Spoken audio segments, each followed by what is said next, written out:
अस्सलामुअलैकुम दोस्तों, मेरा नाम डॉक्टर इलियासगर है और आज की इस वीडियो में हम डिस्कस करने जा रहे हैं Aga Khan University sample AKU test paper 2021। Aga Khan University में MBBS के एडमिशन के लिए आगा खान यूनिवर्सिटी की तरफ से सैंपल पेपर जो है वो अपलोड किया गया है और आज की इस वीडियो में हम उस सैंपल पेपर को डिस्कस करेंगे और उसमें फिजिक्स, केमिस्ट्री और बायोलॉजी के जो जो सवालात हैं उनको हम एक्सप्लेन भी करेंगे। तो आज के इस लेक्चर को शुरू करने से पहले आपसे एक बार रिक्वेस्ट करेंगे कि अगर आपने अब तक हमारे इस चैनल को सब्सक्राइब नहीं किया जो कि सिंध बोर्ड टीचिंग के नाम से है, तो काइंडली आज ही आप हमारे इस चैनल को सब्सक्राइब करें और साथ ही साथ बेल आइकन को लाजमी क्लिक करें ताकि हमारी अपलोड करदा तमाम इंपॉर्टेंट वीडियोस की नोटिफिकेशन भी आपको रिसीव हो सके। तो आइए स्टार्ट करते हैं the Aga Khan University sample AKU test paper 2021। Bachelor of medicine, bachelor of surgery, bachelor of medicine and bachelor of surgery जो है ये MBBS की फुल फॉर्म है जो कि अक्सर स्टूडेंट को नहीं मालूम होती। याद रहे आगा खान का जो सैंपल पेपर है उसमें जो टाइम ड्यूरेशन है वो कितना है, 2 आवर्स, 2 घंटे आपको जो है वो प्रोवाइड किए जाएंगे। और सबसे पहले आपको जो है वो कैंडिडेट्स नेम, एप्लीकेशन नंबर, जो आपको एप्लीकेशन नंबर या रोल नंबर प्रोवाइड किया जाएगा वो आपने लिखना है और अपना नाम जो है वो यहाँ में लिखना होगा। अब इंस्ट्रक्शन, अब जो टेस्ट से पहले जो सैंपल टेस्ट में जो इंस्ट्रक्शन है उसमें क्या है, please read the following instruction carefully. अब क्या इंस्ट्रक्शन है, number 1, make sure that you right your name and application number in the space above and on the given answer sheet. इसमें ये बात बता दी है कि आप अपना नाम और अपना एप्लीकेशन नंबर, जो कि रोल नंबर या एप्लीकेशन नंबर की बात हो रही है, वो जो आपको क्वेश्चन पेपर दिया जाता है उस पर भी लिखना ज़रूरी है और आंसर शीट जो होगी उस पर भी लिखना ज़रूरी है। Number 2, mark only 1 answer to each question. आपको जो है ना जो भी MCQ दिया जाएगा उसमें आपको जो करेक्ट आंसर जो है ना किसी एक MCQ पर, एक ऑप्शन पर आपने मार्क करना है, एक से ज़्यादा ऑप्शन को मार्क आप नहीं कर सकते। No credit will be given for multiple answer, multiple answer देंगे तो उसका कोई नंबर आपको नहीं मिलेगा। If you change an answer, be sure that you completely erase the old answer before making your new answer. Pencil से आप इसको जो है वो मार्क करेंगे रेस्पॉन्स शीट पर और यहाँ कह रहा है कि अगर आप अपना आंसर चेंज करना चाह रहे हैं, जैसे क्वेश्चन नंबर 1 है, आपको लगता है यार इसका आंसर B नहीं था C था, तो इसमें कह रहा है कि मेक श्योर कि आपने जो पहला वाला जो आंसर मार्क किया है उसको अच्छे से इरेज करके फिर दूसरा आंसर आप क्या करेंगे, मार्क करेंगे। फिर इसके बाद there will be 100 question in 5 subsection, 5 subsection है और उसमें टोटल MCQ की तादाद, क्वेश्चन की तादाद जो है वो 100 है, जिसमें बायोलॉजी के MCQ की तादाद 20, केमिस्ट्री के MCQ की तादाद 20, फिजिक्स के MCQ की तादाद 20, साइंस रीजनिंग क्वेश्चन की तादाद 20 और मैथमेटिक रीजनिंग की तादाद जो है वो 20 MCQ है। अटेम्प्ट ऑल क्वेश्चंस, तमाम क्वेश्चंस आपको अटेम्प्ट करने हैं। Question can be attempt in any order, आपकी मर्जी है कि आप पहले जो है वो फिजिक्स करना चाहें, पहले आप केमिस्ट्री करना चाह रहे हैं या बायोलॉजी करना चाह रहे हैं, साइंस रीजनिंग करना चाह रहे हैं, इसमें कोई ऐसी स्ट्रिक्टनेस नहीं है, पाबंदी नहीं है, आप कोई भी सेक्शन जो है वो पहले स्टार्ट कर सकते हैं।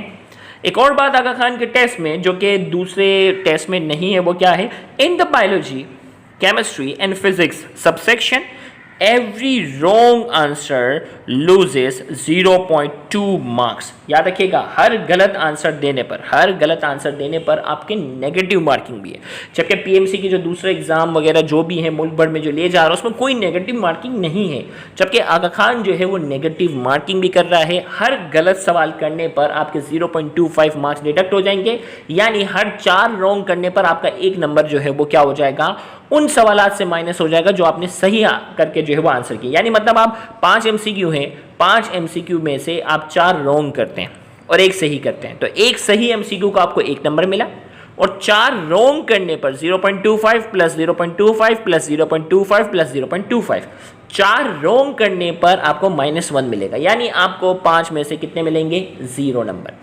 लेकिन अगर आप 5 में से 1 सही करते हो और 4 छोड़ देते हो तो आपको 5 में से 1 नंबर मिल जाएगा, लेकिन 5 में से 1 सही करते हो और 4 रॉन्ग करते हो तो आपको 0 नंबर मिलेगा। तो यहाँ ये बात बिल्कुल क्लियर कट मेंशन है कि हर गलत करने पर आपको 0.25 मार्क्स डिडक्ट होंगे।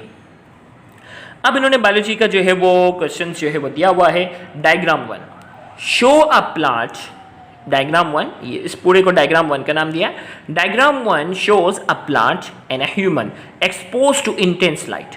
यहाँ ये कह रहा है कि डायग्राम 1 जो है ये शो कर रहा है कि प्लांट और इंसानों पर जो है वो इंटेंस सनलाइट जो है वो क्या हो रहा है, एक्सपोज हो रहा है। Which pigment protect the part L, L यहाँ बता रहा है इंसान की स्किन बता रहा है, एंड एम, एम बता रहा है leaf, from the effect of intense light. वो कौन सा पिगमेंट है जो इंसानों की स्किन को भी प्रोटेक्ट करता है और वो कौन सा पिगमेंट है जो जो प्लांट के लीफ को भी प्रोटेक्ट करता है। ऑप्शन ए हमारे पास है chlorophyll A, option B chlorophyll B, option C xanthophyll, option D carotenoids. तो अब आपको मालूम है कि क्लोरोफिल ए हो, क्लोरोफिल बी हो और ज़ेंथोफिल हो, ये तो प्लांट में पाए जाने वाले पिगमेंट है, इंसान की स्किन में तो पाए नहीं जा सकते। भाई क्या इंसान की स्किन में क्लोरोफिल पाया जाता है? जवाब है नहीं। तो ये तो बिल्कुल बच्चों वाला ऑप्शन हो गया, ए बी सी तो हो ही नहीं सकते। क्या बचा? कैरोटीनॉइड्स। तो कैरोटीनॉइड्स जो है, जो कि टर्पिनॉइड्स की एग्जांपल है, वो इंसान के स्किन में भी पाया जाता है और प्लांट्स के लीव्स में भी पाया जाता है। तो इसका करेक्ट आंसर हमारे पास डी है, क्योंकि ए बी सी कहीं से भी मुमकिन नहीं है। नेक्स्ट बायोलॉजी का जो उन्होंने सैंपल क्वेश्चन दिया हुआ क्या है, diagram 2 represent a model of plasma membrane. Plasma membrane का मॉडल बता रहे हैं। विच of the label part is hydrophobic in nature. यहां इसमें पूछा जा रहा है कि आपको कुछ लेबलिंग कर दी गई है, option A, option B, option C और ऑप्शन डी। इसमें कहा जा रहा है कि which of the label part is hydrophobic in nature, यानी जो पानी को रिपेल करता है आपने वो बताना है। तो ये प्लाज्मा मेम्ब्रेन का स्ट्रक्चर है। बी आपको मालूम है कि ये जो है ना फॉस्फोलिपिड का पार्ट है। अब फॉस्फोलिपिड में दो पार्ट होते हैं, फॉस्फेट पार्ट और इसका जो है वो लिपिड वाला पार्ट होता है, हेड और टेल। ये हेड वाला पार्ट होता है जो कि हाइड्रोफिलिक होता है। हेड वाला पार्ट क्या होता है? हाइड्रोफिलिक इन नेचर होता है, जबकि टेल वाला पार्ट होता है हाइड्रोफोबिक इन नेचर। सी जो है वो तो इंटीग्रल प्रोटीन है और डी यहाँ जो है वो कोई स्पेसिफिक लेवल नहीं क्या होता। इसका करेक्ट आंसर हमारे पास क्या है? Option A. ऑप्शन ए जो है वो क्या है? Hydrophobic in nature. तो इसका करेक्ट आंसर हमारे पास एमसीक्यू नंबर ए है, एमसीक्यू ए है, option A. Next, which of the following is a correct representation of Henderson's equation. ये फेडरल बोर्ड का बाकायदा सवाल है जिसमें हेंडरसन इक्वेशन सीधी सीधी पूछी गई है कि भाई कौन सा हेंडरसन इक्वेशन का करेक्ट फॉर्मूला है। तो इसका करेक्ट आंसर हमारे पास बी है, pH is equal to pKa plus log salt upon acid. ये हेंडरसन इक्वेशन जो है वो सीधी सीधी इक्वेशन पूछी गई, यानी सिंपल फॉर्मूला आपसे पूछा गया। तो इसका करेक्ट आंसर हमारे पास बी है।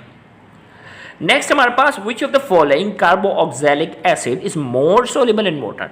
इनमें से कौन सा कार्बोक्सिलिक एसिड है जो पानी के अंदर ज्यादा सोल्यूबल है? Option A, option B. देखें भाई, इसमें 3 कार्बन है, इसमें 4 कार्बन है, इसमें 5 कार्बन, इसमें 6 कार्बन है।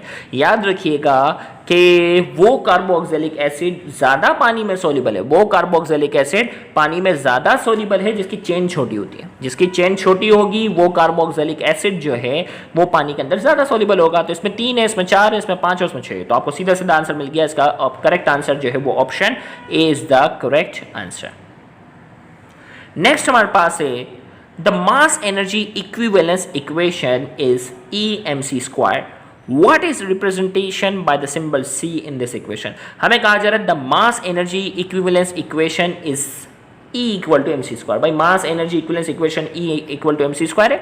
What is represented by the symbol C? symbol C जो है वो किस चीज़ को represent कर रहा है? Option A the critical angle, option be the speed of neutron, see the speed of light in vacuum, D the specific heat capacity of the material. तो ये बच्चों को पता होगा कि बहुत ही आसान है। इसमें सी जो होता है वो speed of light in vacuum को, speed of light in vacuum को क्या करता है? रिप्रेजेंट करता है। तो इस एमसीक्यू का जो करेक्ट आंसर हमारे पास जो है वो ऑप्शन सी है, the speed of light in vacuum. Next सवाल जो फिजिक्स का इन्होंने दिया हुआ है वो डायग्रामेटिक सवाल है, बेहतरीन सवाल दिया हुआ है। A force of 20 newton is applied to open the door, what torque will be produced. हमें कहा जा रहा है इस दरवाजे को खोलना है। भाई बंद दरवाज़ा था ना, इस दरवाजे को खोलना है। इस दरवाजे को ओपन के लिए हमें कितनी फोर्स चाहिए? 20 न्यूटन की फोर्स चाहिए। What torque will B produce, हमें टॉर्क बताना है। तो आपको मालूम है कि टॉर्क जो होता है वो क्या होता है?